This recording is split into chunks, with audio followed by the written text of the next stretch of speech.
Buenos días, muy buenos días a cada uno de ustedes. El Foro Dakar Honduras y CIPE Consultores le da la más cordial bienvenida.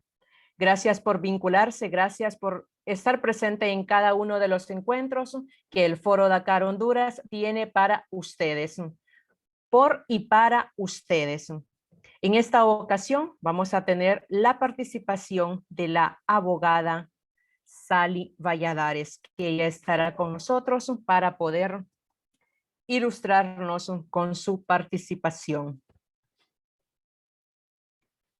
En su pantalla tienen el desarrollo de la agenda del día de hoy, martes 22 de junio. Y el propósito es concientizar a la población con respecto a los protocolos de atención a la población con desplazamiento forzado en el sistema educativo de nuestro país. Esta capacitación está dirigida a todas las personas que se vinculan en el Foro Dakar Honduras y al cual estamos muy agradecidos que lo hagan. Las palabras de bienvenida estarán a cargo de la licenciada Emma Sabonge. Así que cedo el espacio para la licenciada. Ella es miembro del Foro Dakar Honduras. Licenciada Emma, le cedo el espacio. Muchas gracias.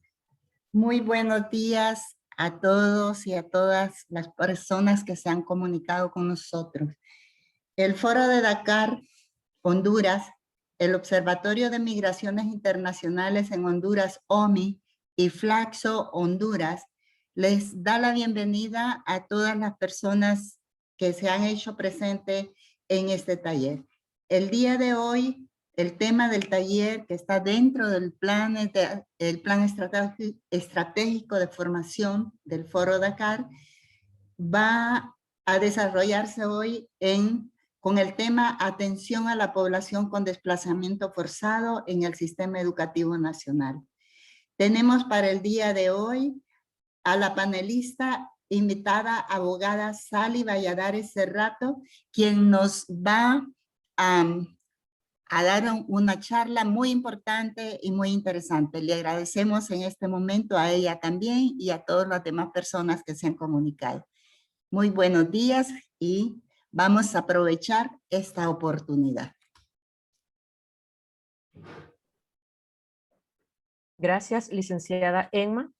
Recalco las palabras de la licenciada, el agradecimiento al Observatorio de Migración Internacional de Honduras y a la Facultad de Ciencias Sociales, Flaxo, y especialmente al Foro Dakar Honduras y CIPE Consultores que hace posible estos encuentros, y a la abogada Sally Valladares.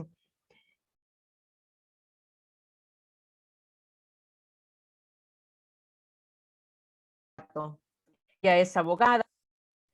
La abogada Sally Valladares Cerrato es investigadora independiente en temas de migración, derechos humanos y seguridad. Es docente universitaria para las currículas de derechos humanos y derecho internacional. La abogada Cerrato formó parte de la Red Latinoamericana para la Promoción del Derecho relacionado a la protección internacional, coordinada por el Instituto Helsinki de Derechos Humanos y la Red de Apoyo Legal para los Refugiados de las Américas, RALRA. Es coordinada por el Instituto Interamericano de Derechos Humanos. La abogada Valladares Cerrato se desempeñó por 16 años como defensora de derechos humanos, principalmente dirigida a poblaciones migrantes y refugiados. En el año de 1998 hasta el año 2014. También la abogada Sally fungió como coordinadora del Observatorio de Migraciones Internacionales de Flaxo, Honduras, la Universidad Nacional Autónoma de Honduras en el año 2016 al año 2019. Esta fue la biografía, una pequeña parte de la biografía de la abogada Sally Valladares Cerrato, una mujer con una grata experiencia, la cual viene a compartirnos a cada uno de nosotros. Aprovechemos el espacio y el momento para sacar toda la información que nosotros queramos saber para ponerlo en práctica y que este seminario, que este taller, que este encuentro, que este diálogo que vamos a tener sea funcional en nuestros aspectos laborales.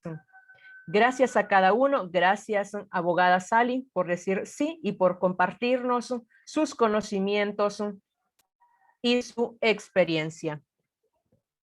Al final de la exposición de la abogada Sally, tendremos un espacio para preguntas y respuestas. Usted puede hacer sus preguntas a través de los medios que nos presenta la plataforma Zoom. Puede levantar su mano, puede abrir su micrófono o puede escribir en el chat. Esos serán los medios por los cuales usted puede comunicarse, hacer sus preguntas, saciar sus dudas y crecer en conocimiento. Una vez leída la biografía de la abogada Sally, cedo el espacio para ella, agradeciéndole a OMI, a Flaxo y al Foro Dakar Honduras, como también a CIPE Consultores y de forma muy especial a cada uno de ustedes. Cedo el espacio, abogada, es suyo. Buenos días, muchas gracias al Foro Dakar, a Flaxo y el Observatorio de Migraciones Internacionales por la invitación a este espacio, donde creo que al final yo me adelantaría, tenemos todavía un proceso en construcción de lo que es el tema en general, de la temática de desplazamiento forzado. Por lo tanto, más allá del tema de protocolos de atención y de respuestas al fenómeno de desplazamiento, es plantear una serie de reflexiones alrededor de todo lo que rodea la situación de desplazamiento forzado en nuestro país y cómo ha afectado esta situación de desplazamiento directamente al sistema educativo. Así que de verdad que estoy muy contenta de acompañarles y de presentar seguramente información que ustedes ya han leído o han visto, pero sobre todo pues también este es un espacio para poder compartir y poder tener más elementos alrededor de, como les reitero, un proceso de construcción de respuestas alrededor de la situación de las personas que están sufriendo desplazamiento forzado en Honduras. Si es posible, me puedan habilitar para poder compartir pantalla, por favor. Voy a ver Le cedí el espacio ya, abogada. Gracias. Gracias. ¿Me pueden confirmar, por favor, que pueden ver la pantalla? Sí se ve. Ok. Sí, la estamos viendo. Bien, yo quiero un poco, como reitero, hacer una aclaración alrededor del tema que ha sido planteado. Vamos a hacer una pequeña lectura de cómo este fenómeno de desplazamiento se ha venido dando en nuestro país y cómo ahora, a través de lo que es investigaciones, muchos testimonios y sobre todo un número que ha rebasado incluso en convertirnos para este año en el 5º lugar en el mundo de países con mayor número de población desplazada. Cómo nosotros hemos venido experimentando esta situación y que afecta a no solamente el sector de educación, sino que afecta en general a muchas personas, dado que las personas que pueden ser desplazadas, si bien es cierto, hay perfiles de poblaciones desplazadas, la realidad es que todas y todos podemos ser en cualquier momento víctimas de desplazamiento. Ustedes seguramente, para los que vivimos aquí en Tegucigalpa, Fuimos testigos de un fenómeno que se dio en el año 2015, precisamente en la Semana Santa de ese año 2015, vimos cómo pobladores de Las Torres estaban abandonando sus casas y también cómo ellos de manera expresa mencionaron de que les habían dado un plazo de 24 horas para abandonar sus casas porque tenían que entregarlas. Y lo único que encontramos en la nota es que las autoridades, especialmente la policía y los militares, acompañaron el proceso para de manera segura ellos pudieran abandonar su casa. Fue realmente algo impactante para todos, para todas, sobre todo por lo que fue este rol que tuvo la autoridad, donde en lugar de acompañar el proceso para que estas personas no tuvieran que abandonar sus casas, ellos estaban prácticamente siendo observadores de algo en el cual la autoridad pues tiene una responsabilidad, que es la protección de la vida, la seguridad, la libertad de todas las personas que habitamos en este territorio. Así también, no, como les digo, esto es algo que lo hemos venido viendo y que a través de noticias lo hemos venido documentando. En Chapelecón ocurrió exactamente el mismo fenómeno. Se le dio a residentes de un sector de Chapelecón 24 horas. Esa es la nota que ustedes pueden ver, parte de la portada de esa nota de prensa que se dio, donde vemos cómo policía militar estaba acompañando a las personas para que las personas pudieran salir, repito, de manera segura de sus casas. Y esto inmediatamente generó mucha indignación por parte de la población frente a desnudar la incapacidad del Estado a esta ola de violencia e inseguridad que hemos estado viviendo por muchísimos años. Yo quiero comentarles también como experiencia personal. Efectivamente, yo estuve durante 16 años atendiendo poblaciones migrantes y refugiadas, coordinando un área de asistencia legal para personas que no tenían recursos para pagar abogados y sobre todo cuando incursioné en el trabajo de la Defensoría de Derechos Humanos, siempre la Defensoría está orientada a observar el comportamiento del Estado, dado que es el Estado que viola derechos humanos y donde las denuncias lógicamente iban dirigidas en su mayoría hacia las autoridades. Sin embargo, he de reconocer que a partir del año 2000 la situación de denuncias cambió y teníamos casos de personas que estaban siendo amenazadas principalmente por pandillas, por grupos asociados a narcotráfico y donde en sectores de Olancho, en la zona norte, aquí en Tegucigalpa, empezaban a ser víctimas de extorsión, amenazas, reclutamiento forzado y fue todo un proceso también de cómo desde la Defensoría de Derechos Humanos, frente a este rol tradicional que era atender denuncias contra autoridades, estábamos recibiendo denuncias, pero el actor persecutor no era un ente estatal, sino que era un ente no estatal. Y sobre todo ese temor reiterado de no atreverse a colocar una denuncia en instituciones estatales como el Ministerio Público, el Comisionado Nacional de Derechos Humanos, porque no había confianza en la institucionalidad. Y esto estamos hablando de algo que en mi caso personal lo experimenté hace ya 21 años. Vamos a ver un poco más adelante que el Estado de Honduras reconoce que en su territorio hay desplazamiento forzado desde el año 2013.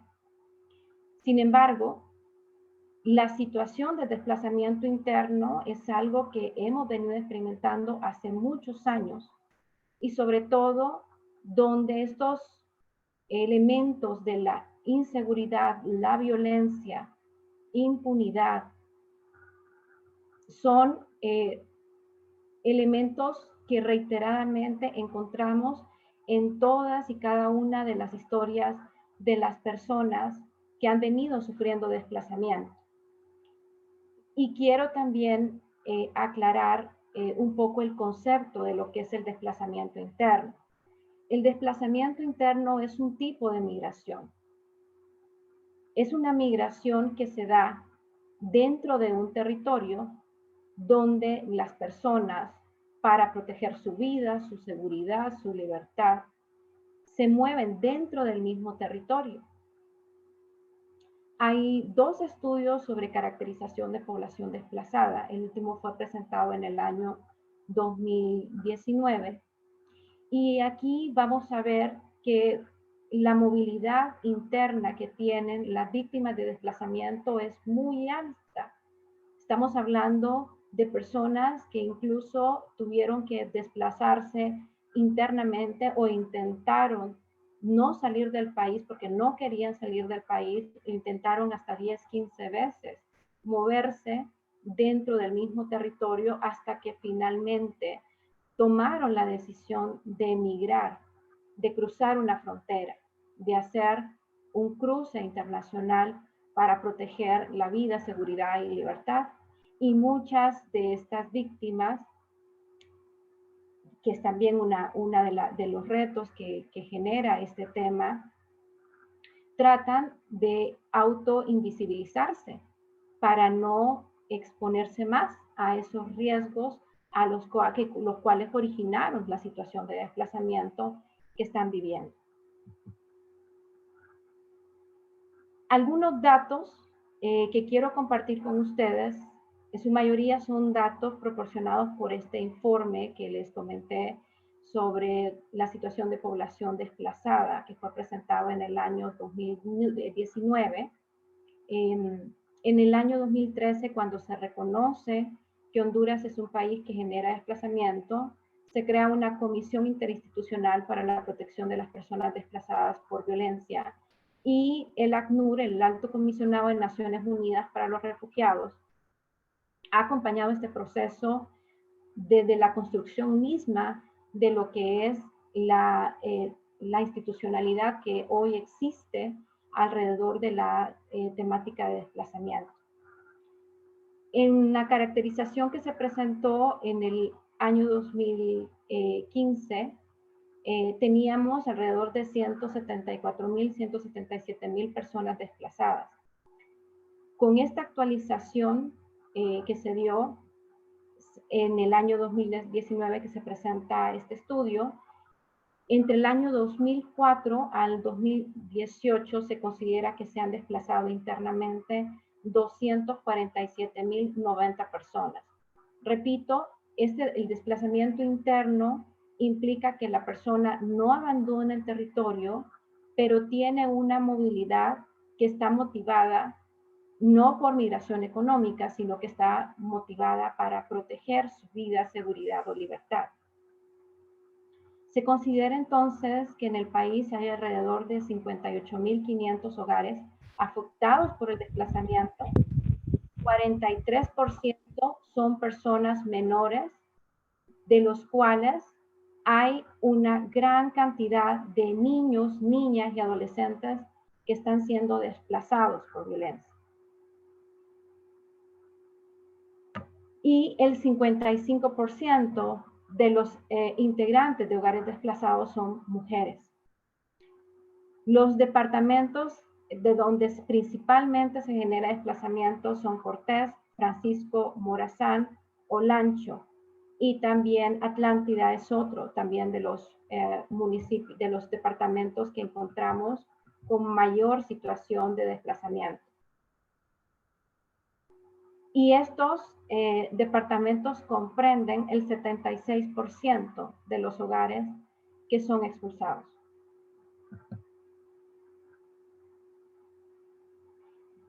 Antes de continuar con los perfiles, esta es una de las notas extorsivas que ustedes pueden ver y que seguramente no solamente han visto en imágenes, sino que han tenido la oportunidad. Ustedes en sus comentarios podrán compartir seguramente anécdotas alrededor de este tipo de amenazas que son bastante comunes.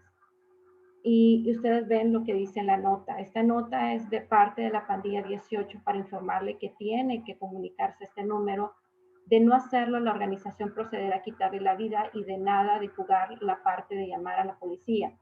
Piensen, ellos no estarán todo el tiempo con ustedes y nosotros sí.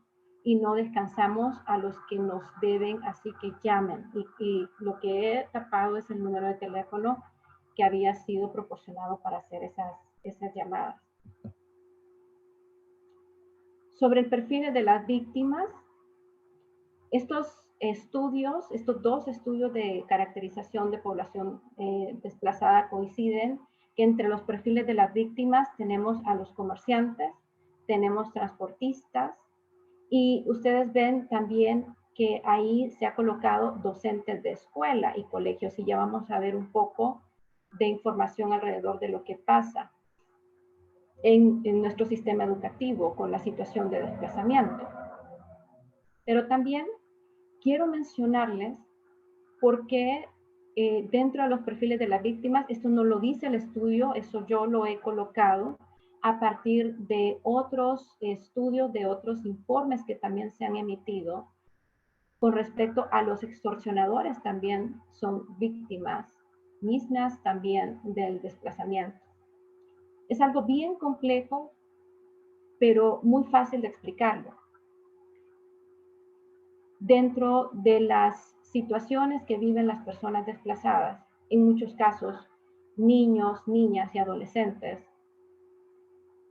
las personas se les obliga a que formen parte de estos grupos criminales. Eso se llama reclutamiento forzado.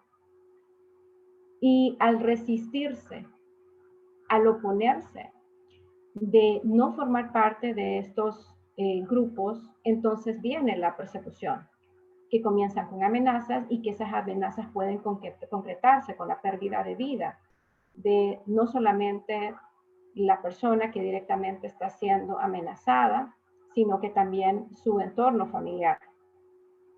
Y entonces vamos a ver en muchos casos que los que están haciendo esta labor del cobro de extorsiones también son víctimas, porque ellos no lo están haciendo por voluntad propia, sino porque existe una coacción. Y por lo tanto, el fenómeno se vuelve muchísimo más complejo, porque esto trasciende incluso el análisis de caso por caso.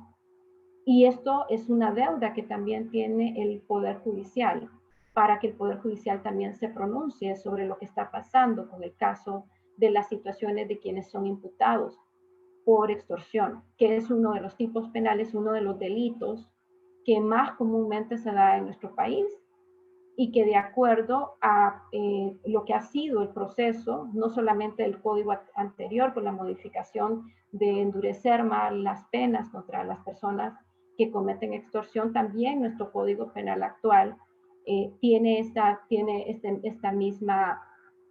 mismo espíritu de condenar a los extorsionadores. Pero yo quisiera hacer alusión a un informe que emitió el Departamento de Estado en julio del año 2017, donde se consideró que posiblemente muchas de estos victimarios son realmente víctimas, porque son víctimas de reclutamiento forzado, y el reclutamiento forzado es una forma de trata de personas también.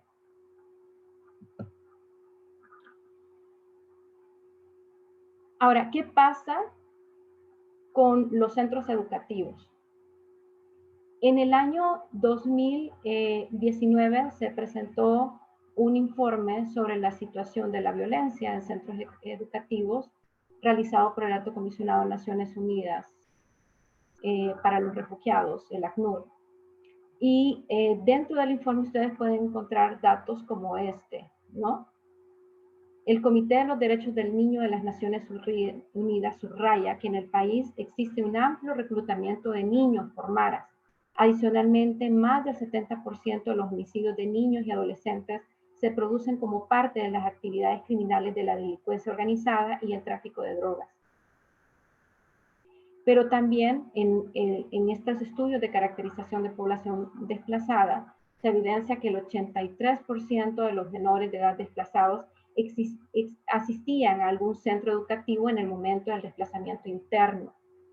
Cuando nosotros vemos estos estudios y también los relacionamos con lo que han sido las entregas que ha dado el Observatorio de Educación de la Universidad Pedagógica Nacional, sobre todo la relación entre deserción escolar y migración, vemos cómo las razones por las que se produce en muchos casos la deserción escolar es porque estos niños están siendo amenazados y entonces entran en el proceso de iniciar la ruta migratoria.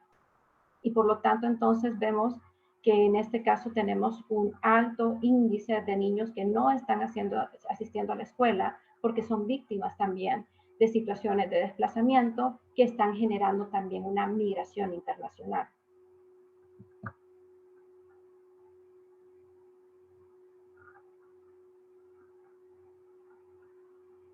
Con respecto a los docentes, vemos también en este estudio que hizo el ACNUR sobre la violencia en centros educativos, que los docentes ubicados en zonas de alto riesgo, por lo general bajo el control de maras y pandillas, se ven más expuestos a los impactos de la violencia, que en algunos casos es causa de desplazamiento forzado.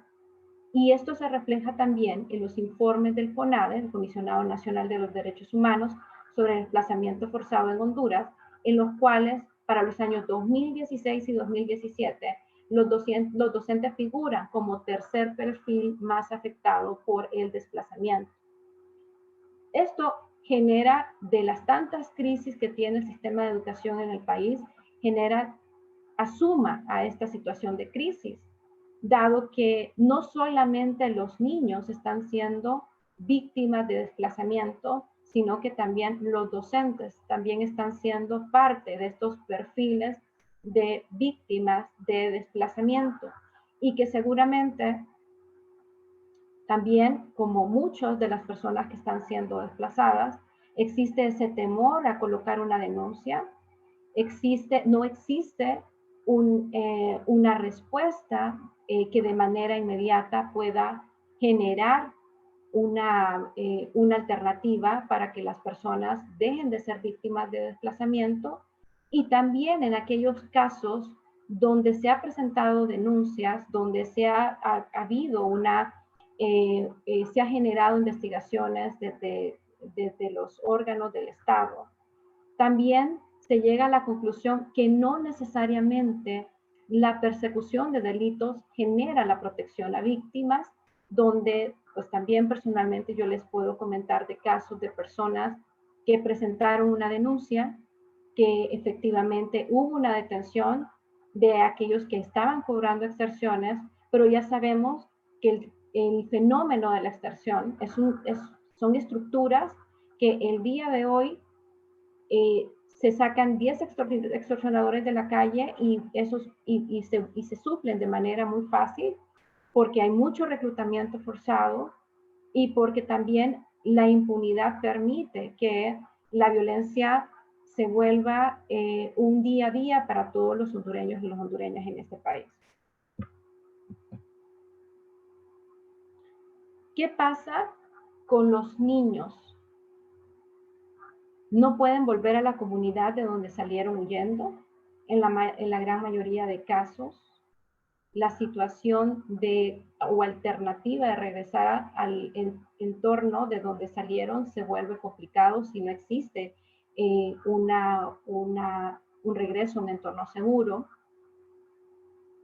Vemos zonas donde las casas son saqueadas y son tomadas por maras y pandillas. El retorno a los centros de estudio no está garantizado y esto tiene una lógica también, dado que las personas al verse amenazados, esa movilidad constante para evitar que se concrete la amenaza hace de que no puedan establecerse en un solo lugar y por lo tanto los niños no puedan insertarse a las escuelas. Pero por otra parte también es la afectación a la situación de salud mental, no solamente de los niños, sino en general de todo el núcleo que se ve afectado por una situación de desplazamiento. También hace que no haya una preparación para que también los niños, o ese acompañamiento para que los niños puedan efectivamente insertarse al sistema. También como consecuencia no hay una estabilidad económica, la movilidad no permite que haya una facilidad para que una persona pueda tener un empleo. En algunos casos esa movilidad se da de un departamento a otro departamento y por lo tanto en muchos de los casos estas personas terminan subsistiendo con la ayuda de familiares porque tampoco el Estado facilita condiciones para que se produzca esa movilidad o esa huida interna como una alternativa de protección. Y también encontramos que al ser identificados nuevamente por el persecutor y sufrir amenazas, atentados, también pueden ser víctimas mortales.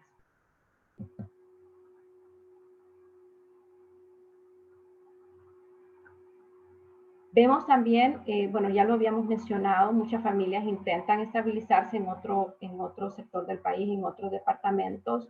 No lo logran también porque sabemos que la situación de desempleo en el país afecta en general a toda la población. Y entonces lo que vamos a ver es que finalmente ante esa desesperación de no encontrar internamente una respuesta, con la huida interna, entonces vamos a ver personas que ingresan a la ruta migratoria y que también vamos a encontrar historias de personas que ingresaron a la ruta migratoria, son deportadas de Estados Unidos o de México porque no lograron su cometido y finalmente entonces al ser retornados no encontrar un entorno seguro, vuelven a iniciar la ruta migratoria y ahí pues también podemos encontrarnos historias de personas que han estado 5, 6 veces, 7 veces haciendo la ruta migratoria. Pero también están las otras historias que encontramos que son personas que salieron del país, retornaron y a la semana son asesinadas, que también ese es otro de los fenómenos que se producen cuando estas amenazas finalmente se concretan y como una forma de venganza, porque la persona nunca colaboró, nunca pagó la extorsión. Entonces, finalmente cuando estas personas son detectadas que han regresado al país, pues también terminan siendo asesinadas. Y bueno, también habíamos mencionado este tema de la afectación en salud mental, donde se producen trastornos a diferentes patologías que hacen que no haya una estabilidad emocional que permita entonces que también todo el proceso de integración o reintegración en el caso de los niños pueda darse.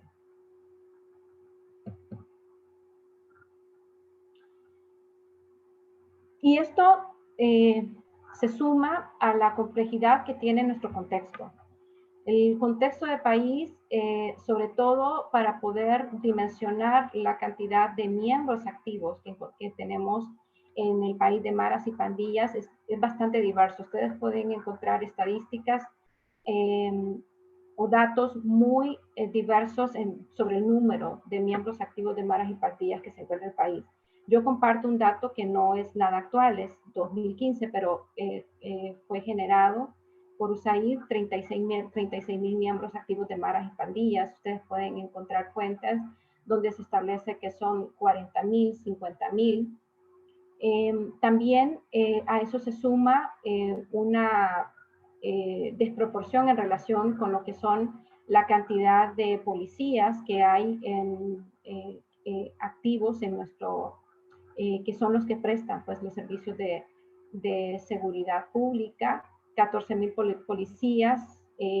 También de estos 14,000 policías, recordemos también que hubo un proceso de depuración que comenzó en el año 2012, expulsó a 6,000 miembros por actos asociados a corrupción policial, pero también el tema de la seguridad o de la militarización de la seguridad pública es un tema que hay que tomarlo con mucha pinza, ¿no? Porque estamos prácticamente reconociendo que la única manera de contener la violencia es a través de la represión, de la fuerza de las armas, es decir, una incoherencia de la base de un Estado democrático, de la base de un Estado de Derecho y sobre todo una afrenta contra lo que es la cultura de paz, ¿no? Que realmente vivamos en una sociedad donde la sociedad misma pueda lograr esa convivencia sin que tenga que estar de por medio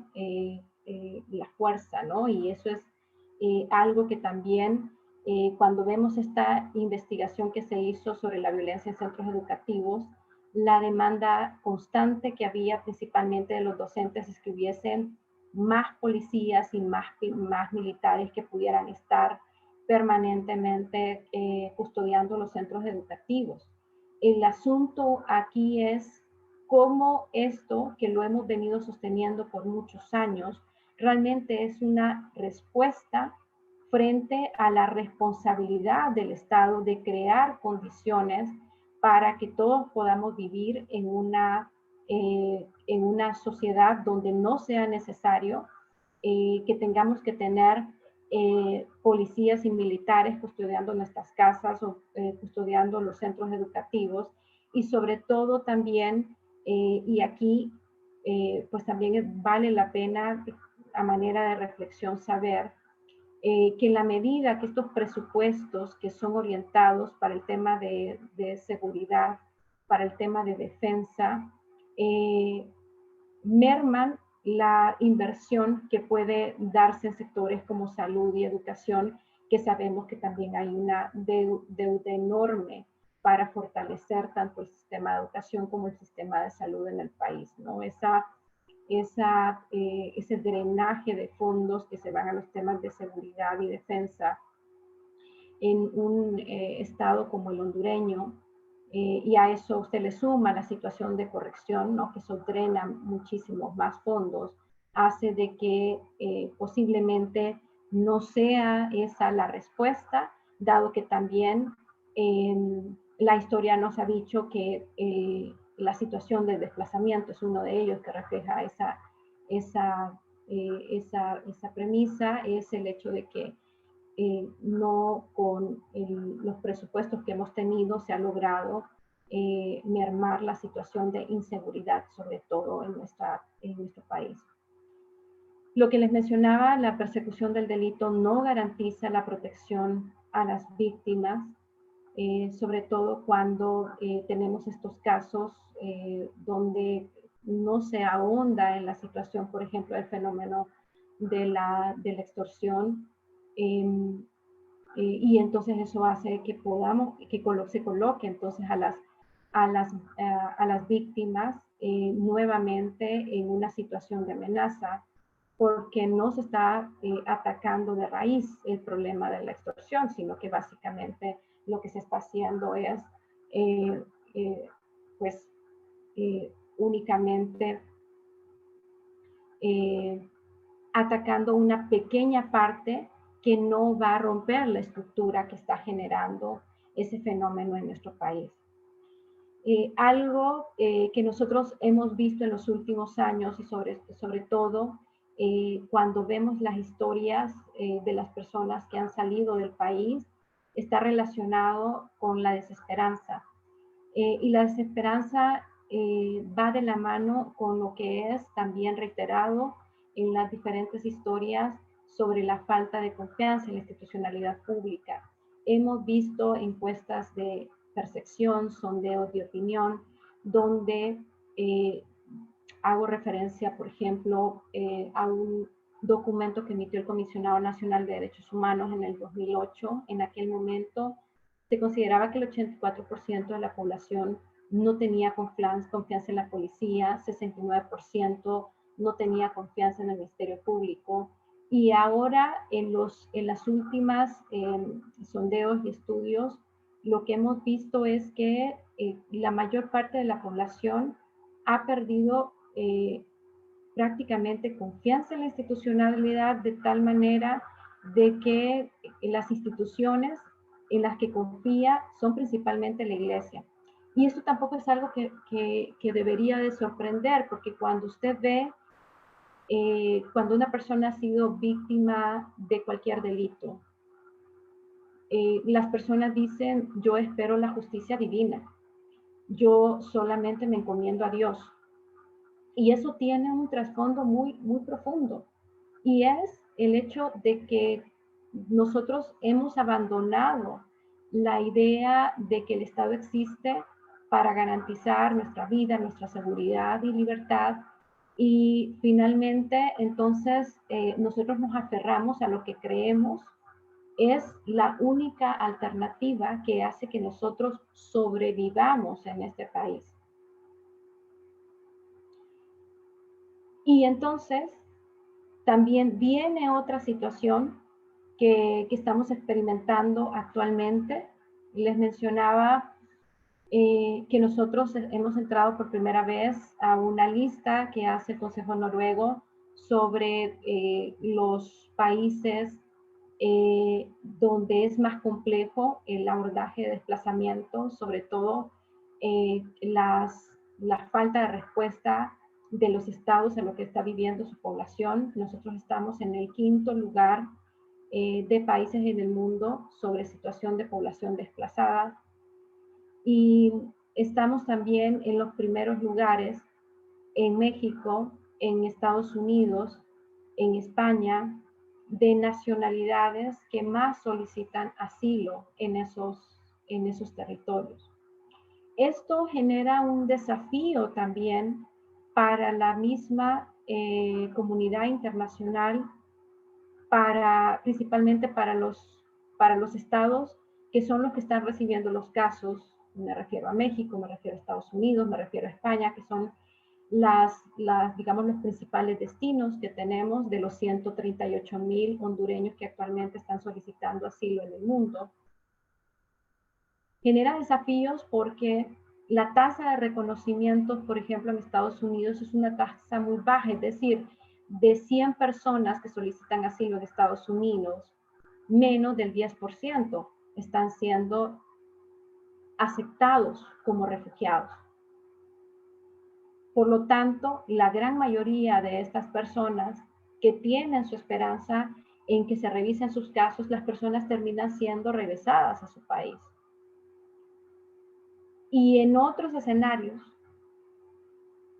todavía el reconocer que una persona puede ser víctima de persecución porque su Estado no puede brindar la protección, por lo tanto no tiene tampoco la confianza en la institucionalidad, son temas muy escabrosos para lo que es el mundo de la protección internacional. Porque formalmente cuando usted presenta un caso de asilo, usted tiene que demostrar que el Estado no pudo protegerlo, pero ¿qué pasa con aquellas personas que no presentaron una denuncia?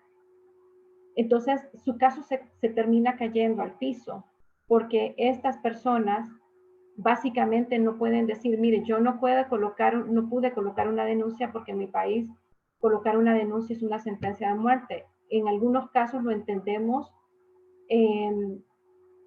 pueden tener una asistencia donde puedan haber evidencias a partir de la información que genera nuestro país sobre lo que está pasando. Pero en otros casos,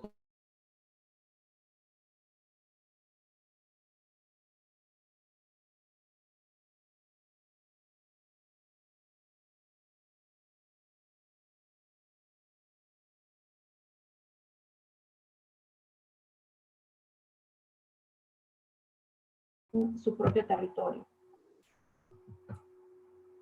Se fue la voz. ¿Me escuchan? Ahora sí, ahora sí. Gracias. Entonces, vemos aquí las alertas que ya han mandado, tanto el ACNUR está advirtiendo, señores, Honduras es uno de los países que más está generando personas que están solicitando asilo. Nosotros históricamente también somos uno de los países en la región que desde 2018 está generando estas movilizaciones masivas que hemos llamado caravanas desde país de origen. Las caravanas en la región ya han existido.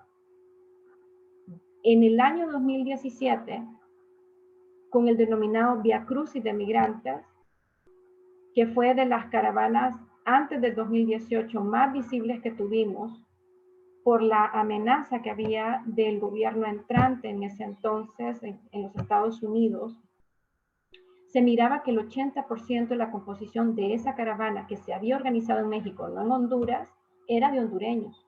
Y por lo tanto, muchos de los mensajes de no migrar iba dirigido hacia los hondureños.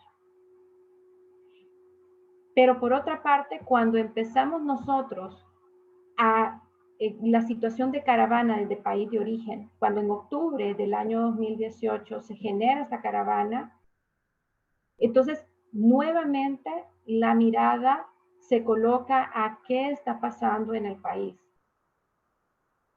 Pero también la complejidad se muestra porque no se reconoce realmente desde la comunidad internacional que la crisis política por la cual pasa nuestro país, ese contexto político-social complejo, donde lo que se erige son gobiernos con un debilitamiento de su institucionalidad, eso hace que si el sistema no funciona, entonces vamos a seguir teniendo los índices de violencia que tenemos. No necesariamente la tasa de homicidios va a reflejar la realidad de la violencia que estamos viviendo en este país, y por lo tanto también el reconocer que no hay alternativas de huida interna para ninguna de las personas que está siendo víctima de desplazamiento, por muchos motivos, por muchos motivos.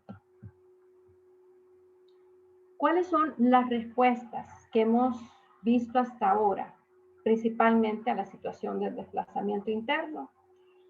A partir del año 2010, se ve más visible la presencia de organismos internacionales.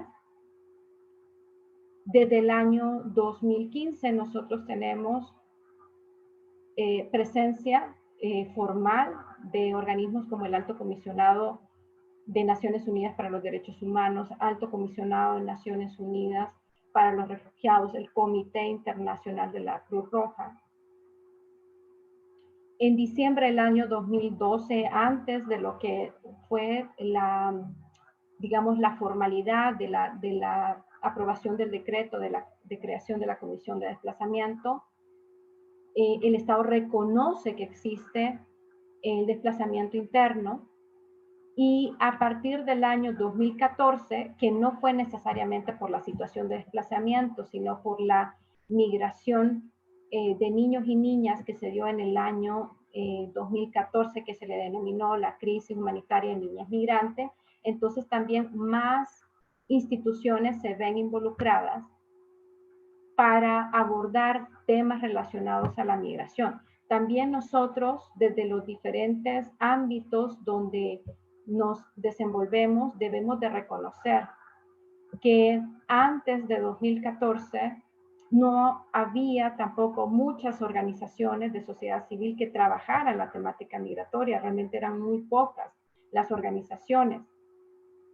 Y también la investigación alrededor del tema de migración en Honduras también no había tenido el suficiente espacio para generar estas discusiones que tenemos hoy día, donde muchos de estos estudios, como sobre todo en el caso del desplazamiento, se han dado después de que se crea esta institucionalidad. No es que no habían estudios sobre migración. Yo quiero reconocer trabajos, por ejemplo, del doctor Manuel Flores, que por muchos años ha sido uno de los académicos que de hecho más ha producido trabajos alrededor del tema de migración. El doctor Ricardo Puerta también es otro de los académicos que lo han hecho. Y ahora la universidad, con la creación misma del Observatorio de Migraciones Internacionales de Flaxo, pues está dando ese camino no solamente para hablar de la migración en general, sino también para abordar esas miradas necesarias sobre la migración de grupos sociales y de sectores que hacen de que toda esta evidencia pueda generar esta información también necesaria para que se construya una política pública alrededor de la situación de la migración y el desplazamiento en nuestro país.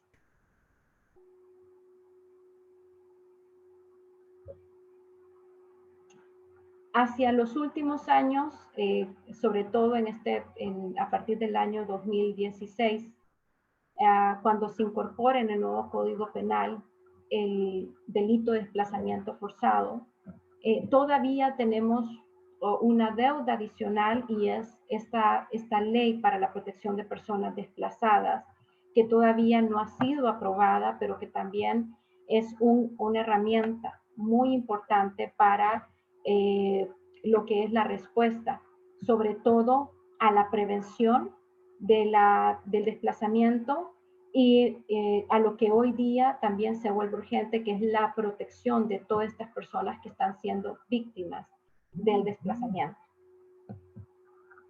Bueno, finalmente, como les mencioné y les advertí desde el inicio, más allá del tema de protocolos, que si ustedes me preguntan, hay esfuerzos que se han venido construyendo desde la creación misma de la Comisión Interinstitucional para Personas Desplazadas. El rol muy importante que en este momento está teniendo el ACNUR, el Alto Comisionado de Naciones Unidas para los Refugiados, en la creación de diferentes espacios de discusión con organizaciones de sociedad civil, las organizaciones de sociedad misma que tienen una red donde hay una oportunidad de coordinar acciones para lo que es la gestión, sobre todo de casos de personas desplazadas. Pues es, como les digo, todo un proceso que todavía está en construcción. Hay un reto enorme con el tema de prevención de la situación de desplazamiento, más allá del tema de extorsiones, el tema de la violencia también de género, que también es otro motivo que está generando desplazamiento.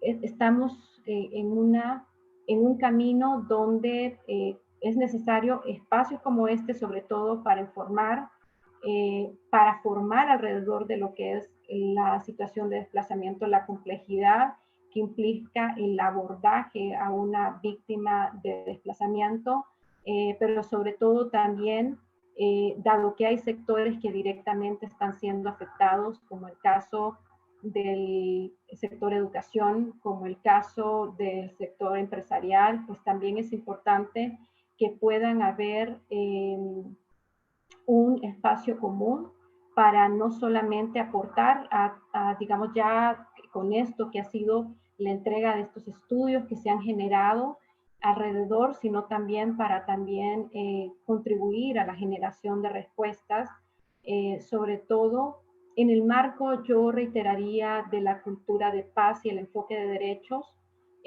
dado que la línea que hemos visto que se ha seguido no ha generado la respuesta debida. Por lo tanto, ya tenemos claro que el uso de la fuerza, la represión, ¿no? Del delito no genera protección a las víctimas y por lo tanto, entonces, los abordajes tienen que ser mucho más amplios para que se pueda realmente tener una respuesta e ir viendo que los números vayan disminuyendo y no aumentando como lo hemos visto en estos últimos años. Así que por mi parte, pues he concluido reiterando pues el agradecimiento para que me dieran la oportunidad de estar en este espacio.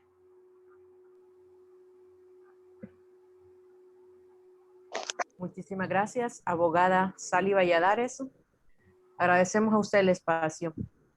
Y bien, tenemos un espacio para preguntas y respuestas, haciéndoles el recordatorio que pueden abrir su micrófono, pueden levantar la mano con los emojis que nos presenta la plataforma de Zoom o escribirlo en el chat. Aló, buen día, ¿puedo participar? Claro, buen día, doña Edith. Buen día, sí, mucho gusto.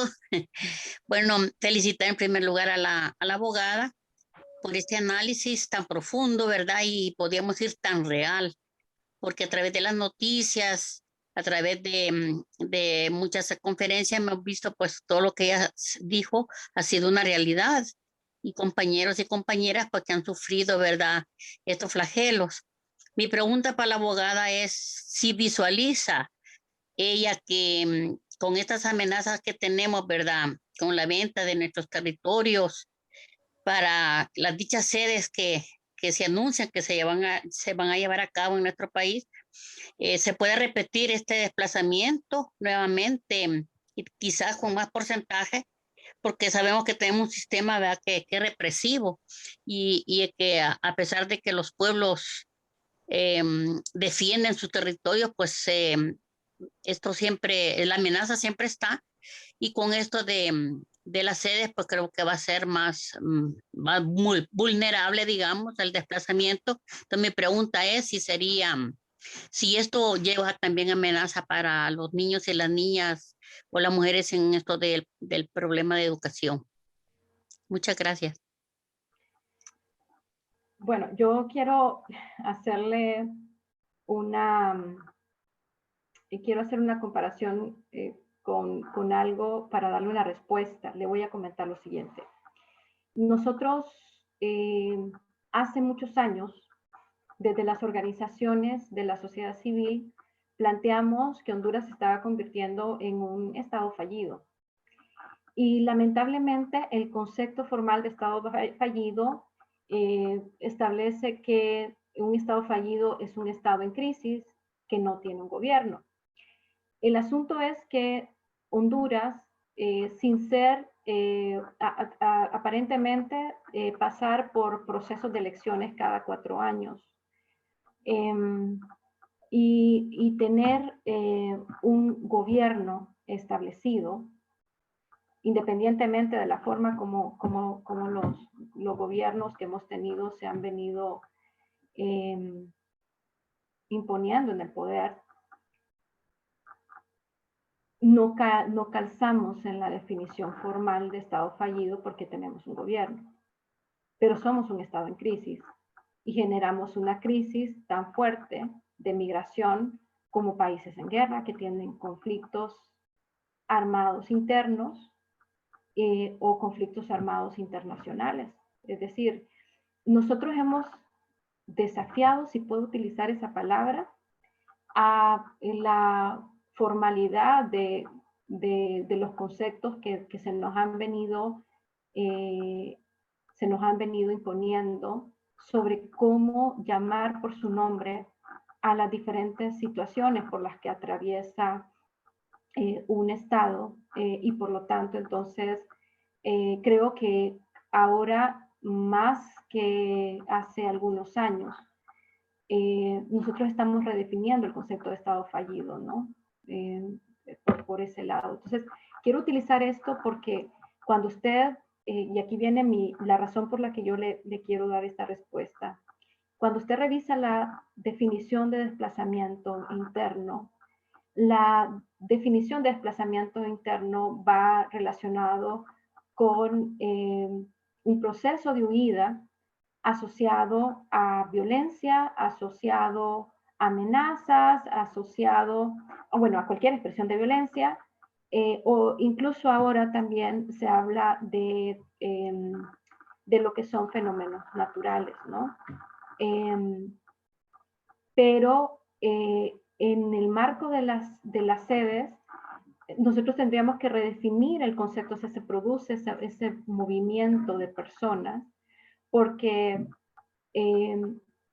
todo lo que rodea la situación de una expropiación, por ejemplo, que está legalmente definida dentro de una disposición interna, hace de que no podamos relacionar el concepto de desplazamiento en ese sentido, si es una expropiación. Claro que como abogada sabemos que cuando se produjo la reforma constitucional en el que se concedían estas zonas, hubo de origen una decisión que no tuvo que haber tomado el Congreso Nacional, por lo tanto, porque había una incoherencia con los artículos petros de la misma Constitución de la República, como el caso del territorio, en el caso de lo relacionado también a la prohibición de que extranjeros puedan adquirir propiedades dentro de los 40 kilómetros cercanos a una frontera. Es decir, yo creo que en su momento no tomamos, digamos, la suficiente fuerza para poder saber de que lo que se estaba haciendo era inconstitucional. Y ahora, porque ustedes deben de saber, las sedes no es algo que se creó ahorita, las sedes es algo que nosotros tenemos desde 2013, cuando se hace la reforma constitucional. Y ahora lo que tenemos es una regulación que lo que viene de la mano es la aplicación de normas de expropiación, porque eso es lo primero que se tendría que hacer, ¿no? El tema de la aplicación de normas de expropiación. Y pues muchas personas, si eso se concreta, porque todavía pues vemos afortunadamente que ha habido un despertar y ha habido una resistencia a que se concrete esto, va nuevamente también a colocar en una situación de aprietos a todos estos organismos internacionales que han definido conceptos como el desplazamiento, ¿no? Y así, o sea, Honduras es un estudio de casos. En realidad, nuestro país es un ejemplo de la necesidad que no solamente es de revisar conceptos como estado fallido o el mismo concepto de desplazamiento, sino también lo relativo a protección internacional, ¿no? En general, ¿no? Todo lo que tiene que ver con protección internacional. Entonces, reitero, formalmente en lo que respecta al tema de desplazamiento, habría que hacer una redefinición para que nosotros pudiéramos calzar dentro de esta conceptualización, ¿verdad? Pero sí, nosotros somos un estudio de caso, realmente somos un desafío para la respuesta de la misma comunidad internacional. Gracias, abogada.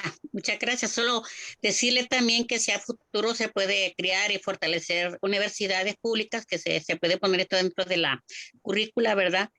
Fortalecer y creando universidades en los pueblos indígenas, ¿verdad? Que de tanto se carece y que también dentro del acceso a la educación, el mismo código o el mismo convenio 169, pues nos dice de que debemos ser... tener esas oportunidades, ¿verdad? Si hay, por ejemplo, vaya usted como abogada en una ocasión pueda incidir para que dentro de la currícula pueda existir esas universidades en estos pueblos que son tan necesarias, ¿va? Porque la mayoría se queda a mitad de camino sin estudiar. Solamente, gracias.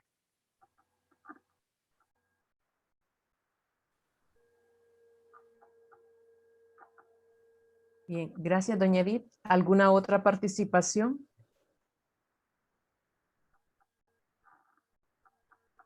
Abogada, en el chat nos dejan una pregunta. ¿Se está ejecutando o no la guía práctica para la aplicación de criterios de atención diferenciada con enfoque psicosocial para las personas desplazadas internamente por la violencia? Y si no se está ejecutando, ¿cuál es el motivo?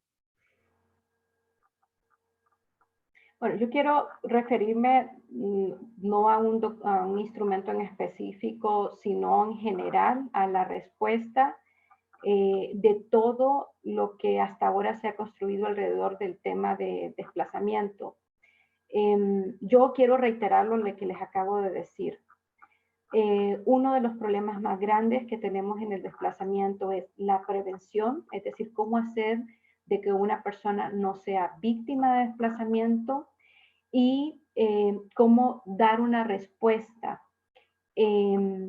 a las víctimas de desplazamiento, una para que no tengan que vivir desplazamiento y otra es para que estas personas también, si en algún momento no hay una oportunidad de que se puedan quedar en el país, esas personas puedan salir finalmente del país. Entonces, yo repito, este es un proceso en construcción. Yo creo que todas las personas que hemos trabajado con víctimas de desplazamiento sabemos que yo no puedo darle la misma respuesta a Emma que a Lourdes, o a Delma, o a Griselda. Es decir, yo no puedo generalizar y por lo tanto, entonces hay desde cómo trabajar la calificación de riesgo, cómo saber de que una persona requiere de un proceso nada más de huida interna y otra persona requiere, por ejemplo, una respuesta como salida del país. Yo creo que en todo este proceso de elaboración de protocolos y de revisiones de protocolos que se han venido dando de atención, estos son los desafíos más frecuentes que existen. Y yo quiero sumar a esto también algo muy importante, que es también la protección para las personas que están acompañando los casos. No quiero mencionar organizaciones, pero sí he visto en el camino de trabajar en estos temas que ustedes van a ver que constantemente hay organizaciones que están haciendo llamados para que hayan facilitadores, para que hayan psicólogos, para que hayan abogados que puedan brindar asistencia a personas desplazadas. Y ustedes se van a dar cuenta que pese a que no hay muchas oportunidades de trabajo en este país, no todas las personas aceptan esas vacantes porque pues tienen mucho miedo también, ¿no? O sea, hay muchas amenazas y los que han aceptado vemos mucha rotación en ese espacio, ¿no? Porque las personas se dan cuenta finalmente que están entrando o están adentrándose a una situación que también ya no solamente es la persona que acompaña a la víctima de desplazamiento, sino que también puede ser un potencial desplazado porque pues esto requiere también una coordinación interinstitucional, no solamente con las organizaciones que están dispuestos a acompañar los casos de manera permanente, sino también a la institucionalidad misma, ¿no? La presencia del Ministerio Público, la presencia de la policía, no estoy diciendo como custodios, sino asumiendo su responsabilidad, porque ninguna de estas instituciones civiles puede suplir la obligación que tiene el Estado, es decir, en ningún momento debería de ocurrir eso. Entonces yo en general me quiero pronunciar más que en un documento específico a los desafíos que se plantean alrededor de todo lo que se está produciendo en este país, alrededor de la respuesta para la situación de personas desplazadas. El tema de prevención, el tema de calificación de riesgo, el tema de protección, es algo que todavía no está muy definido.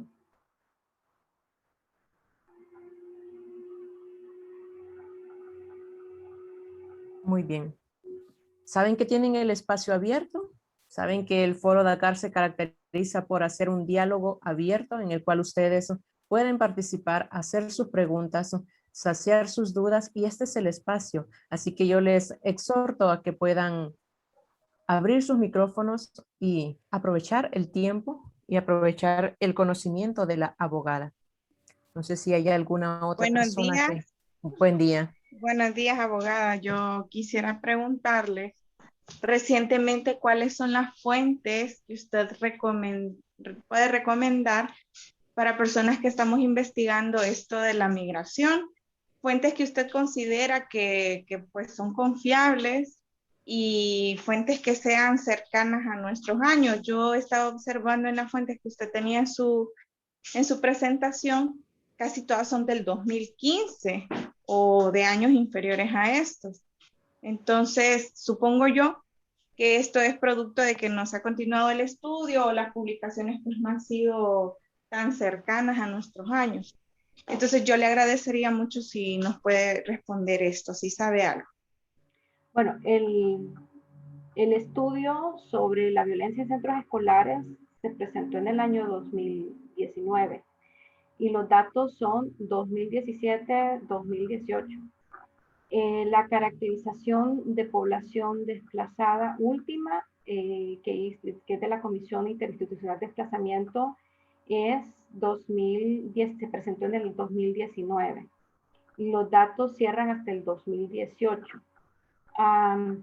Entonces, lo que sucede, y esto también en un espacio que tuve la oportunidad de estar, en la presentación del perfil migratorio que en este año que presentó la Organización Internacional de Migraciones, en esa oportunidad que estuve de compartir con el Instituto Nacional de Estadísticas, con el Banco Central, pues también hay un reconocimiento de que desde el mismo Estado se necesita el generar información permanente en general alrededor del tema de la migración.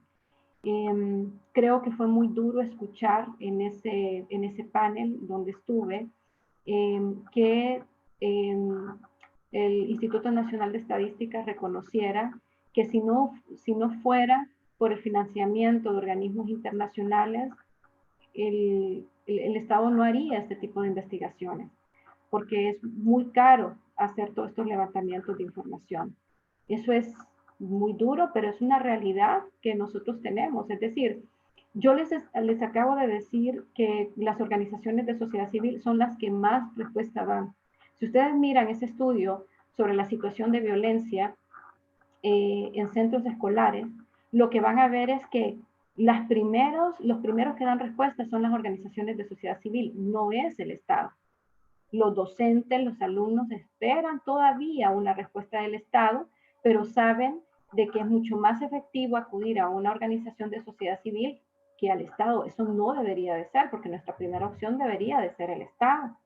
Y las organizaciones auxiliares del Estado para acompañar procesos que el Estado mismo debería de dirigir, como la investigación, como la protección, ¿no?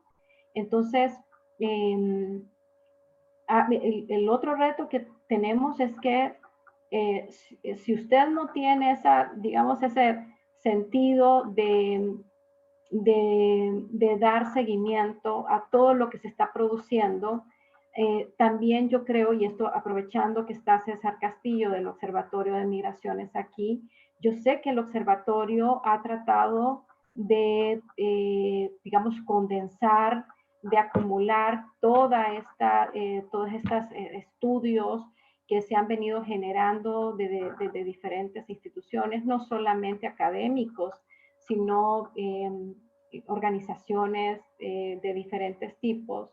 Y me parece que el esfuerzo de poder ir concentrando esa información y colocarla a disposición de investigadores o en general de cualquier persona que quiera informarse alrededor de temas de migración, pues me parece también importante que eso sea, sé que lo han empezado a hacer, que sea difundido, ¿no? Porque claro, para nosotros que estamos trabajando en diferentes temas de migración, todo el proceso de exploración de lo que se ha producido, sobre todo en el caso del dato duro, ¿verdad? Para poder tener una idea de cuántas personas, de cuáles sectores, eso es toda una búsqueda y sobre todo también cuando nos enfrentamos a, como les decía, en algunos casos, algunos dimensionan un número de personas, otros otro número de personas, entonces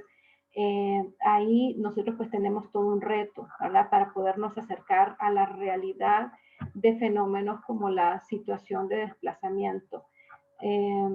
Entonces, pues mi recomendación, yo creo que, bueno, varios de los que estamos trabajando en esto, pues tratamos de acercarnos a seguir páginas de instituciones que están generando investigación sobre diversos temas. Trabajando pues en la temática también tenemos la oportunidad de que de repente nos comparten algún documento, pero bueno, eso también es algo positivo, ¿no? Que se está generando información.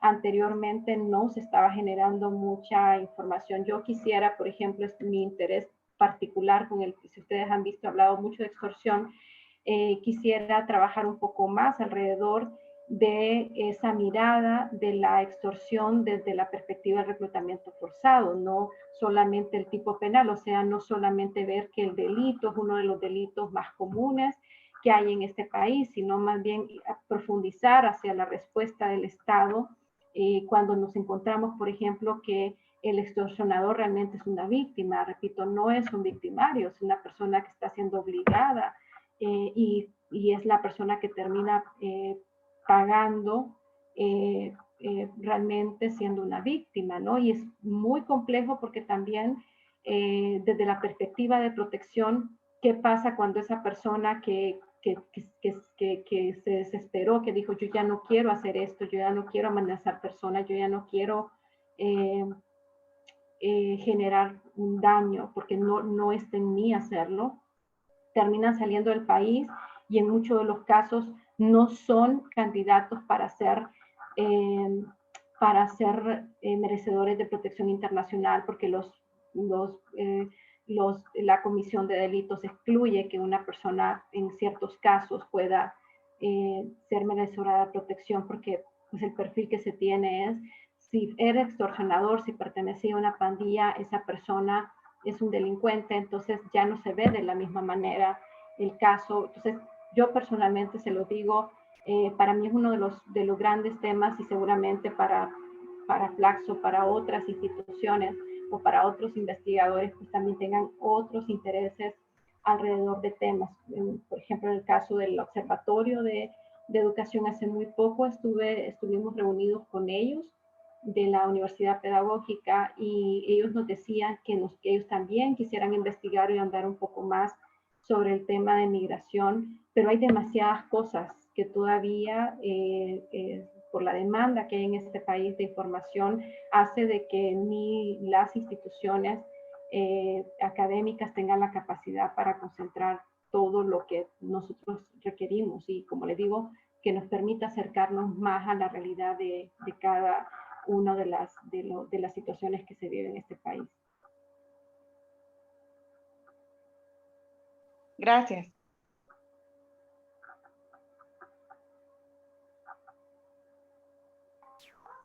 Muy bien, gracias. Abogada, en el chat nos comenta la licenciada Sofía Murillo, el crimen organizado es mínimo, pero también causa desplazamiento en complejidad. Bueno, yo no diría que el crimen organizado sea mínimo en este país. De hecho, yo creo que también volviendo a utilizar las palabras que utilicé en la presentación, la complejidad que traza la relación entre crimen organizado y poder político es algo bien duro. Yo creo que no tendríamos que dar explicaciones qué significa esa traza entre lo que está pasando de lo que es la infiltración de crimen organizado dentro de las estructuras de los gobiernos, ¿no? Y el mal que causa, sobre todo para quienes están a la espera de una respuesta de justicia. No creo, o sea, el concepto de ya para nosotros hablar de un narcoestado, hablar de narcogobiernos, no es algo que sea ajeno a la realidad hondureña por todos estos señalamientos que han habido y sobre todo por las evidencias en muchos de los casos de personas que se han atrevido a señalar esa relación. Yo también hace muy poco estuve en un foro hablando de lo que fue la entrada de este nuevo gobierno en Estados Unidos, el gobierno de Biden. Y en ese foro hubo una intervención de un ex alto militar donde él reconocía, ¿no?, que el tema de la narcoactividad es algo muy fuerte en este país y que es un flagelo que ha permeado pues, muchos sectores, ¿no? Entonces yo creo que el mensaje no es nada subliminal, el mensaje es muy directo, ¿no? Y esto no es algo que solamente pasa en Honduras. Yo creo que también sabemos que el flagelo de la infiltración de crimen organizado en estructuras de gobierno se ha vuelto un patrón en muchos países, sobre todo en nuestra región, por ese debilitamiento de la institucionalidad y sobre todo también nosotros como población, que prácticamente por esa desesperanza y esa lucha por sobrevivir en este país hace también de que también nos terminemos desmovilizando, ¿no? O sea, también es otro tema, ¿no? El tema de qué es lo que pasa con la sociedad, que sabe de que hay una situación de crisis, pero la desidia que se produce, es decir, el desinterés por lo que pasa en este país va de la mano con esa misma situación de que cualquier cosa que se haga no va a cambiar, y eso pasa por muchos y muchas de las hondureñas que viven acá. O sea, y se vuelven muy pocos los que pueden generar esa resistencia a buscar realmente que haya un cambio. Y bueno, ese es también otro proceso, ¿verdad? De esa búsqueda de liderazgos legítimos que permitan realmente de que se pueda hacer resistencia a todo lo que está pasando, ¿no? Con no solamente el tema de corrupción o el tema de impunidad, sino en general con todo lo que nosotros estamos viviendo. Muy bien, gracias, abogada. En el chat le dejan sus felicitaciones. El licenciado Manuel Flores dice felicidades a la abogada Sally y a los organizadores por realizar este taller. Doctor, un reconocimiento, y se los digo, yo rindo mi sombrero para el doctor Manuel Flores. Durante estuve en el observatorio, tuve el privilegio de trabajar con Flaxo y de enterarme ya estando dentro de la universidad.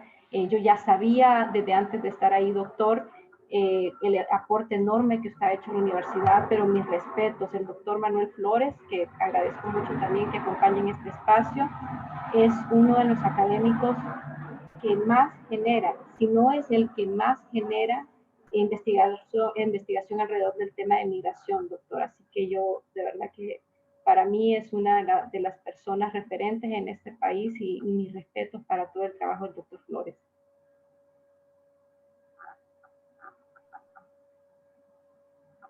Bien. La licenciada Suyapa me dice felicidades, abogada, excelente. Muchas gracias. Y bueno, creo que cada uno muy complacido con la exposición, muy agradecidos con su participación, abogada. Y no sé si hay alguna otra participación más. De no haberla. Oh, ¿sí? Hola. Buenos días. Quiero felicitar a la abogada porque ha abarcado un tema bien interesante. Y a veces uno como docente, ¿verdad?, vive esas situaciones difíciles porque hay padres de familia que quieren, o sea, no es que quieren, sino que tienen que emigrar. Aquí en el sector de Sublaco se da esa situación, pero por cuestiones de seguridad no puedo comentar nada más, ¿verdad? Pero sí hay vendetas que han hecho que las familias emigren niños. La matrícula ha bajado exageradamente, entonces pienso de que esas situaciones causan un problema psicológico en el niño, porque ellos están adaptados a una zona, a esta área, y al tener que emigrar forzosamente es bien complicado para ellos. Pero veo que la Secretaría de Educación nunca, bueno, hasta donde yo tengo conocimiento, no se ha interesado en crear o hacer planes, formar personas para que nos vengan a capacitar a nosotros como docentes, que podamos hacer algo productivo para esta familia. Porque al igual, no solo el niño que se va es, bueno, lo estoy hablando como docente, no solo el niño que emigra es el afectado, sino también los que quedan porque miran la realidad, las situaciones como están. Entonces creo que sería bueno de que la Secretaría de Educación se enfocara más, porque ellos tienen información de los centros educativos donde baja la matrícula exagerado, porque aquí en el sector todo el mundo tiene conocimiento de eso, pero no he visto a alguien que se interese, que visite el centro educativo. Igual el docente tuvo que emigrar por cuestiones de seguridad. Entonces es bien complicado. Aún no tengo conocimiento, pero creo que a él no lo han abordado por parte de las autoridades de la Secretaría de Educación para brindarle apoyo. Simple y sencillamente él pone licencias para poder estar en otro lado y busca otra forma de que vivir, pero es bien difícil, es bien complicado porque a veces por cuestiones de seguridad personal él no puede venir acá a seguir laborando.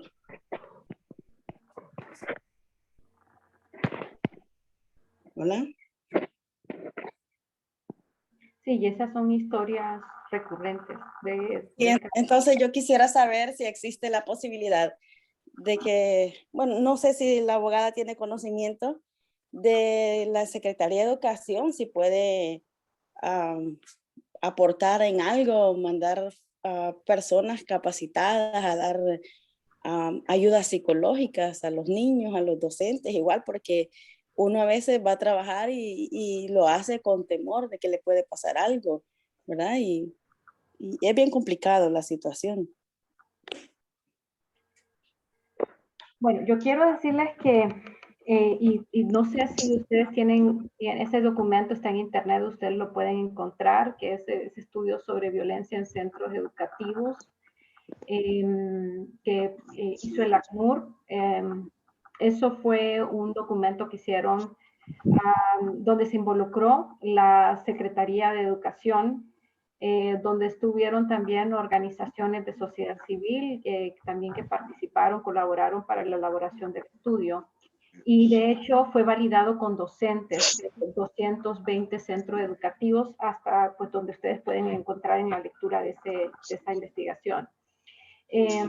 Creo que dentro de las recomendaciones que arroja el estudio, ahí se menciona que el 55% de los docentes dijeron que era importante que hubiese un proceso de formación sobre la temática de desplazamiento. Y claro, como surgió aquí la duda sobre qué puede producir desplazamiento o qué no puede producir desplazamiento, pues esto también pues tiene que pasar por un proceso de formarse alrededor de qué exactamente es el desplazamiento y qué es la consecuencia que puede producir ese desplazamiento. Creo que lo que falta es generar esas sinergias para que finalmente se pueda crear un modelo de respuesta para todos los casos alrededor de la temática de desplazamiento. Creo que en el marco de la ley que se está promoviendo, que todavía no es una ley que está aprobada, que es la ley para la protección de personas refugiadas, independientemente del perfil de las víctimas, sean docentes, sean comerciantes o sean cualquier tipo de personas o grupos sociales afectados. Eso es muy importante porque eso hace que el Estado se obligue a crear la institucionalidad. No tenemos todavía una institucionalidad definida al tema de desplazamiento. la dirección que existe dentro de la Secretaría de Derechos Humanos, básicamente como era escrita a una Secretaría de Estado, lo que genera es política pública, pero no puede brindar, digamos, de manera directa respuesta a que una persona pueda ser movida de un lugar a otro. Eso, y en su mayoría lo están haciendo organizaciones civiles. Y esto pues también trae otras cosas adelante, y es que en la medida de que se relaje el Estado mismo en saber de que en este momento las organizaciones civiles y no se crea la institucionalidad para que el Estado asuma cuando estas organizaciones no tengan financiamiento para dar continuidad a las personas que están en esa situación, pues prácticamente todo lo que se ha hecho, todo lo que se ha escrito, pues se va a quedar en absolutamente nada. Falta crear esa institucionalidad y la ley es un paso importante que tiene que darse para que eso pueda comenzar. Sin embargo, esto tampoco se actualiza ya dentro de la Secretaría de Educación. Hay iniciativas importantes para el tema de niñez retornada. Hay un enlace, de hecho, específico que está, yo lo he visto, ¿no? Involucrándose en los diferentes temas para lo que son protocolos de atención e inserción a los niños que están siendo retornados. Pero me parece también que pues hay puntos como el tema de salud mental, hay puntos como el tema de el poder garantizar entornos de retornos seguros y que el niño que quiera ser insertado a una escuela pueda realmente pasar por un proceso pues prácticamente una intervención, ¿no? Para que ese niño pueda realmente tener una inserción efectiva, pues eso es algo que todavía no se ha logrado, ¿no? O sea, si ustedes se dan cuenta, lo que pasa, por ejemplo, con niñas retornadas, es un dato que ustedes deben de saber.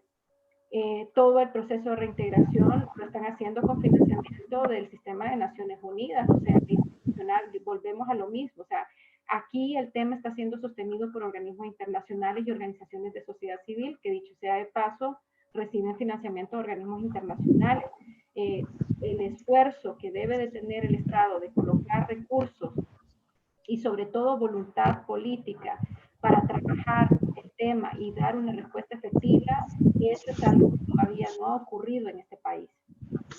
Y podemos terminar la tarde y no terminamos de hablar de todo lo que implica.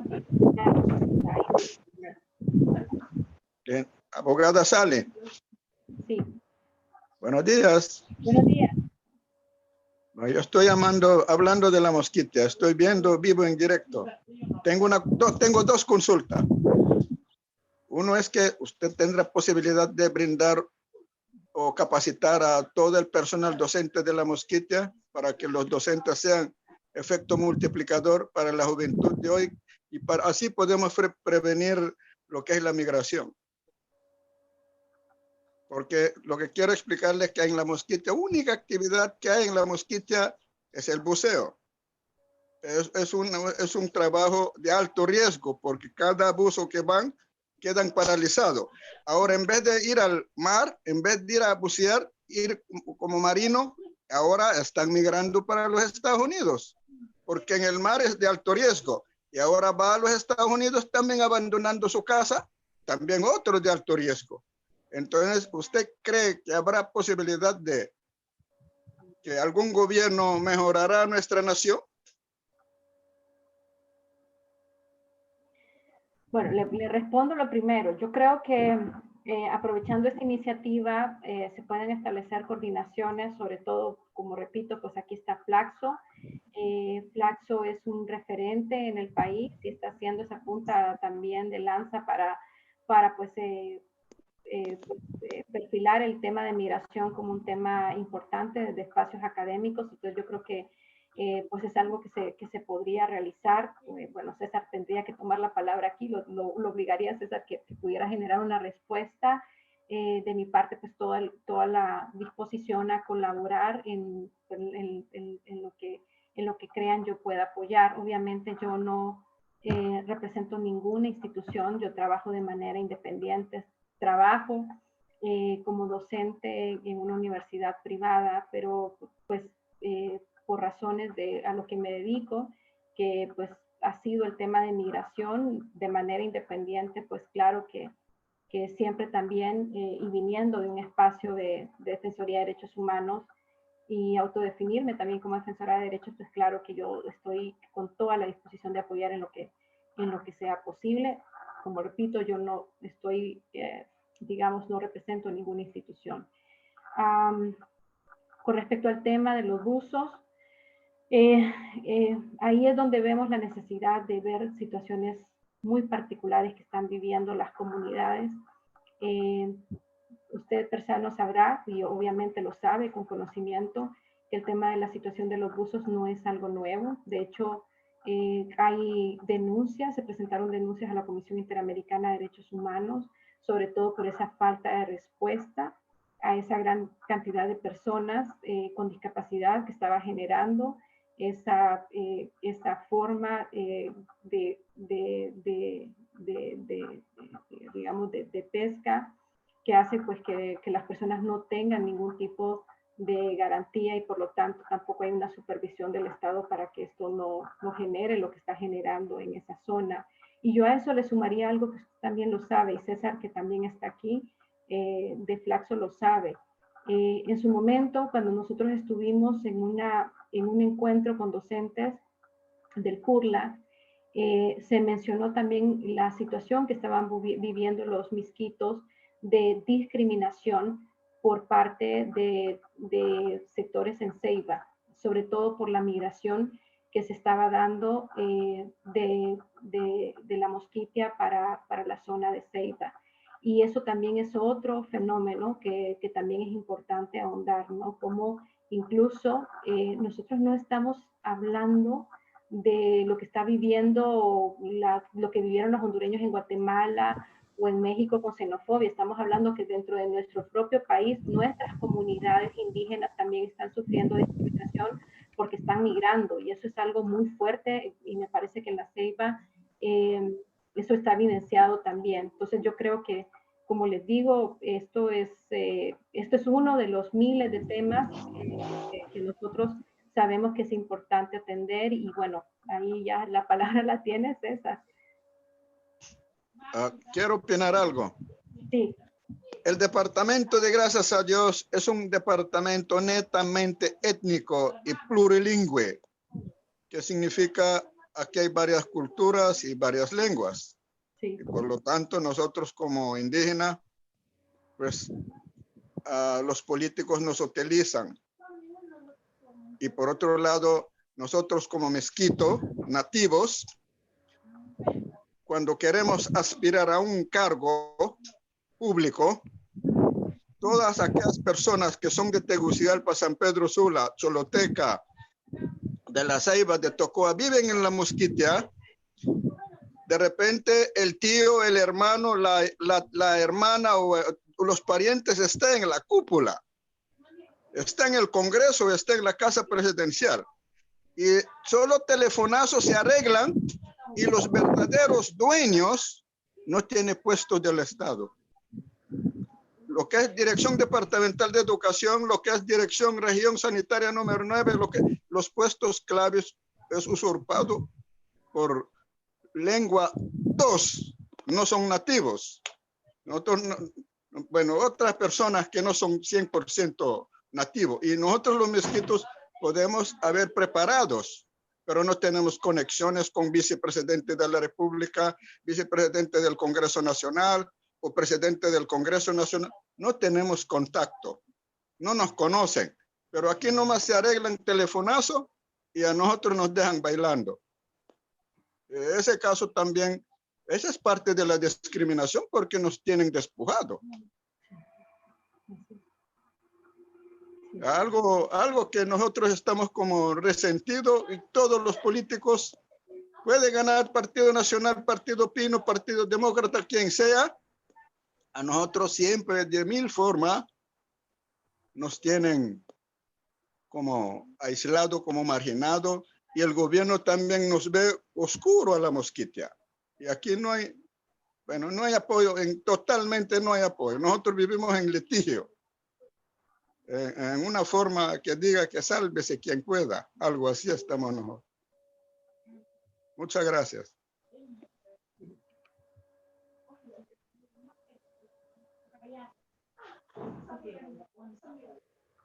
Bueno, muchas gracias a usted, don Persiano. Y ya que la abogada le dio la participación al máster César, igual, abogado, máster, le vamos a dar la participación a usted para que pueda representar a su organización. El máster César Castillo es el coordinador del Observatorio de Migración Internacional de Honduras, OMI. Les presento al máster y dejo abierto, máster, para que usted pueda responder a la petición del señor Persiano y presentarse ante la comunidad. Bueno, muchas gracias. Gracias por invitarnos a esta participación y por esta alianza que estamos creando con el Foro Dakar. Soy el coordinador de investigación de Flaxo. Actualmente, después de que la abogada Sari se retiró de la coordinación del observatorio, y después tuvimos a otra colega también coordinando el observatorio, ahora me ha tocado asumir la coordinación del Observatorio de Migraciones Internacionales. Pero soy el coordinador de investigación de la Facultad Latinoamericana de Ciencias Sociales en Honduras. Y es importante resaltar dos situaciones. Una, en primer lugar, cuáles son las funciones como observatorio y como Flaxo, que tenemos una línea de investigación que es el trabajo de migraciones internacionales. En este hemos venido desarrollando muchos trabajos en cuanto a investigación y en cuanto también a fortalecimiento de capacidades a través de diplomados, foros, talleres, como el que nos tiene hoy convocados aquí, que es una alianza con el Foro Dakar, también a través de la ingeniera Lourdes Molina, que hemos estado tratando de fortalecer las capacidades y discutir sobre el tema de migración. Tenemos también una maestría que vi por aquí que en el taller estuvieron ex estudiantes, egresados de nuestra maestría también, sobre migraciones internacionales, estudios sociales y estudios urbanos también. Es importante crear estas alianzas y nosotros como Flaxo estamos en el proceso de fortalecerlo a las instituciones. Si don Persiano tiene alguna solicitud, puede hacérnosla llegar tanto al Foro Dakar como a nosotros y podemos seguir fortaleciendo este proceso que hemos iniciado con estos dos talleres, el de hoy y el próximo viernes, para poder seguir debatiendo y fortaleciendo las capacidades de las personas de las instituciones en el tema de migración desde las diferentes causas, ¿verdad? Recordemos que la violencia es una de las causas de la migración. Ya la abogada lo mencionaba muy bien, todo el tema de desplazamiento que causa el tema de violencia. Y nosotros hemos venido investigando también este tema. Tenemos algunas publicaciones sobre cuál es la relación entre la violencia y la propensión a migrar de los jóvenes estudiantes en centros educativos del país. Y es importante seguir manteniendo esta relación y este trabajo.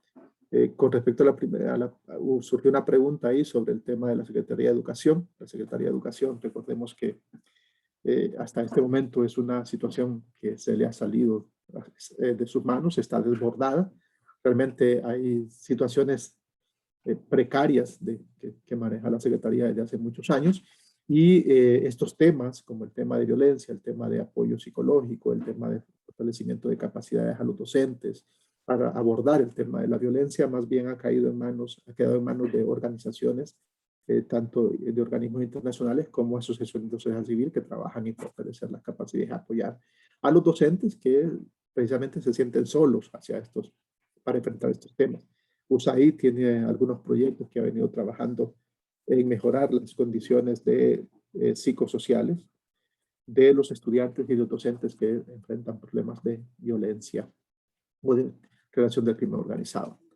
Entonces, con Lourdes y los demás colegas del Foro Dakar, pues vamos a hacer las relaciones con Persiano para ver en qué manera podemos fortalecer esas capacidades y aprovechar también estos medios digitales para poder desarrollar estos procesos de fortalecimiento de capacidades. Si no, podemos enviar a la abogada también a la Mosquitia, ¿verdad? Entonces, no nos queda más como Flaxo que agradecerle su participación y agradecerle a la abogada también por esa disposición de apoyarnos siempre en estos procesos de trabajo que desarrollamos y pues, fortalecer las capacidades de las personas que trabajan directamente con poblaciones en riesgo de migrar. Muchas gracias. Muchas gracias a usted, César. Gracias por su siempre colaboración con el Foro Dakar. Gracias, ingeniera Lourdes Molina. Gracias al máster César. Y bueno, vamos a ya ir haciendo el cierre de este taller. Antes, necesito al señor Persiano si nos puede facilitar su número de teléfono para establecer esa comunicación a la petición que usted ha lanzado, que nosotros con gusto, como lo decía el máster César, esta alianza que se ha formado entre el OMI y Flaxo y el Foro Dakar Honduras, vamos a sacarle bastante provecho, así que necesitamos su número de teléfono para poder mantener el contacto. Muchas gracias. Mi número de teléfono es 88 63 48 29. Muy bien, muchas gracias. Personas como ustedes necesita Honduras. Que así sea. Muchas Bueno, gracias. agradecemos a cada uno de ustedes y para hacer el cierre del evento, me dejará la licenciada Betty Anabel, que ella estará haciendo el cierre. Ella pertenece a la organización de FETRIXI, una organización miembro del Foro Dakar Honduras. Licenciada Betty, cedo el espacio para que usted haga el cierre a este taller. No sin antes agradecerle la participación a la abogada Sally, al máster César Castillo, al Observatorio de Migración Internacional de Honduras, OMI, y a la Facultad de Ciencias Sociales, Flaxo. Licenciada Betty Anabel, cedo el espacio para que usted haga el cierre a este taller. Muchísimas gracias, licenciada. En primer lugar, expresamos nuestro agradecimiento, ¿verdad?, a la comunidad y miembros del Foro Dakar, que ya que con su trabajo no hubiese sido posible la implementación de este magno taller, ¿verdad? Extensivo, y en particular hacemos el agradecimiento a la doctora Sally, al máster César, por regalarnos una herramienta más de trabajo, ¿verdad? Porque lo consideramos así, estos nuevos conocimientos, para hacerlos efecto multiplicador a otras personas, a otras organizaciones. Pues son pocas las instituciones que nos ayudan, ¿verdad?, de esta manera, capacitándonos y adquirir nuevos conocimientos. Muchísimas gracias a todos los colaboradores. Buen día.